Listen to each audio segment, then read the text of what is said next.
A lot of condos I talk to right now have owned for 8, 9, 10 years. They bought before things went crazy. They have good equity. They've been thinking about making a move to a house for a while. And almost every single one of them is waiting for the right time, waiting for the market to settle, waiting for rates to come down a little more. I want to show you a number that changes how that waiting looks. $170,000. That is roughly what waiting 2 years cost a condo owner, making the natural move from a $800,000 condo to a $1.3 million house in Toronto. It has nothing to do with selling at a loss. Stick around because I'm going to show you the supply data behind that number and explain exactly why the condo market and the house market are moving in opposite directions right now, and walk through what this move actually looks like financially for someone who has owned for about a decade. Here's what I hear when I sit down with condo owners who have been in their unit for close to 10 years. They're watching their condo value. They bought at $450,000, $500,000. It peaked around $900,000 or $950,000 back in 2022. And now it's sitting close to about $800,000. So they feel like they're giving something back. But here is the math they're not doing. They are not watching the house they want to buy. And while they're waiting for the condo to feel better, that house is in a completely different market, responding to completely different supply conditions. The condo you own and the house you want to buy do not move together. Right now, they're moving apart. Every month you wait, the gap between them gets wider. Let me show you why these two assets are behaving so differently right now. Condos in Toronto are sitting about 5 months of supply. That is clearly a buyer's market. There are more units available than buyers willing to transact at current prices. Prices are down about 8.9% year over year. There are about 4,500 active listings in Toronto, gets only about 1,000 sales in February. Semi-detached homes are at 2.5 months supply. That is a seller's market. Below 4 months is where competition between buyers start to show up. And that's where multiple offers come back. And that's where sellers have pricing power. Semi-detached prices were up 8.6% month over month in February 2026, compared to 3.6% up for condos over the same period. Both of those bounced off a very slow January. So I want to be transparent about that. But the gap between 3.6, 8.6 on a like-for-like comparison is still telling. And the 20 days on market for semi-detached versus 54 days for condos tells the same story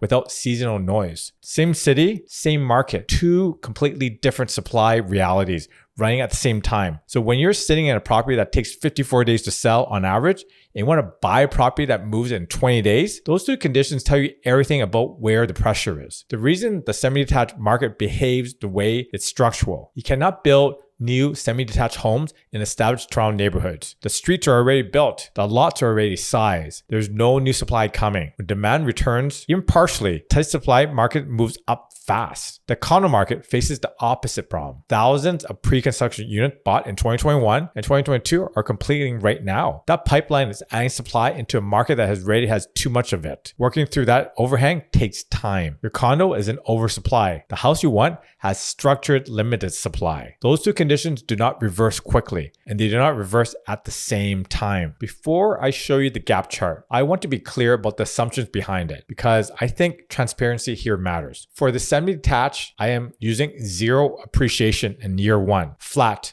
no movement at all. That is the most conservative assumption you can make. It reflects a market that's simply holding its ground while buyers remain cautious. For the condo, I'm using a 7% decline in year one and a further 3% decline in year two. That reflects the current buyer's market condition and the time it takes for the supply overhang to clear. Even then, I should have been using 7% on the second year. The condo does not recover in this scenario. It keeps losing ground while the semi holds and then moves. These are reasonable assumptions, not optimistic ones. The point of this chart is not to predict the market. Just show you that what the gap does when two assets move at different rates, even very modest ones. Even with the semi listing completely flat in year one, the gap widens significantly just from the condo declining. Then in year two, the semi moves up 7% and the condo is still falling. That is where the $170,000 comes from. These are the most conservative assumptions you can make on the semi side, because that is actually sitting in seller market territory. And here's what the math looks like. Your condo is worth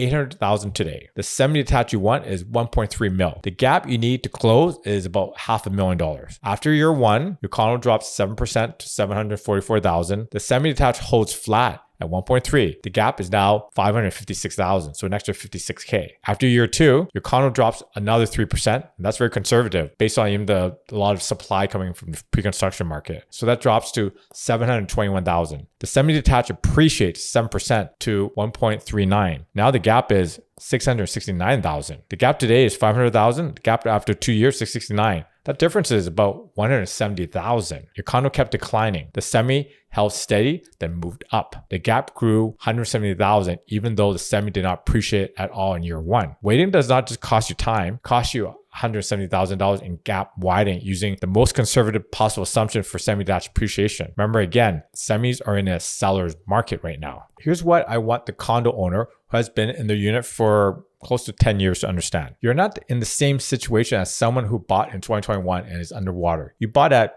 450, maybe half a mil. You have watched your condo more than double in value even after the correction. You have built real significant equity. That equity is the tool that makes this move possible. The question is not whether you can make the move. The question is whether you're using that equity at the right time or whether you're letting it sit idle while the gap between what you have and what you want gets wider. The natural progression I see all the time with clients who have owned for a decade is this. Condo bought around 2015, 2016 in a good neighborhood. Life changed.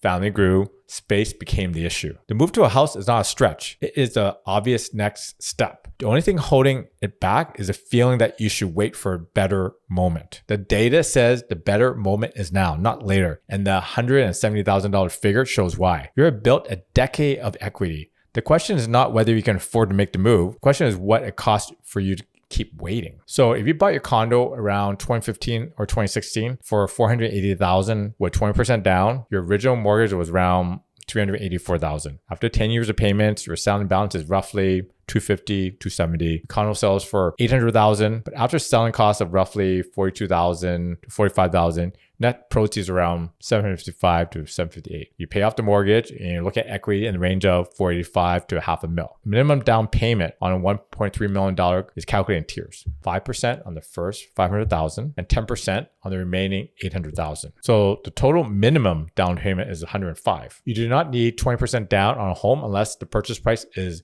$1.5 mil or above. So your equity of roughly $500,000 covers that minimum almost 5 years times over. You have the capacity to put down close to 30% of this purchase price, which significantly reduces your monthly carrying costs and improves your mortgage options. A decade of equity ownership puts you in a fundamentally different position than someone who bought recently. The move is not a stretch. The gap math is the reason to act now rather than later. Think about Tuesday evening in your condo right now. Is the space working? Do you have room to work from your home properly? Is there outdoor space? Is there room for life you actually want to be living? Most of the condo owners I work with who has been in their unit for 8 to 10 years already know the answer. The space stopped working a couple years ago. They've been making work because the timing never felt right. The gap math is one reason the timing is better now than it would be in 2 years. But the daily reality of living in a space that does not fit your life is its own cost. It's just hard to put a number on. So here's the framework I'll walk through every condo owner considering this move. Step 1, get your actual current condo value, not Zestimate,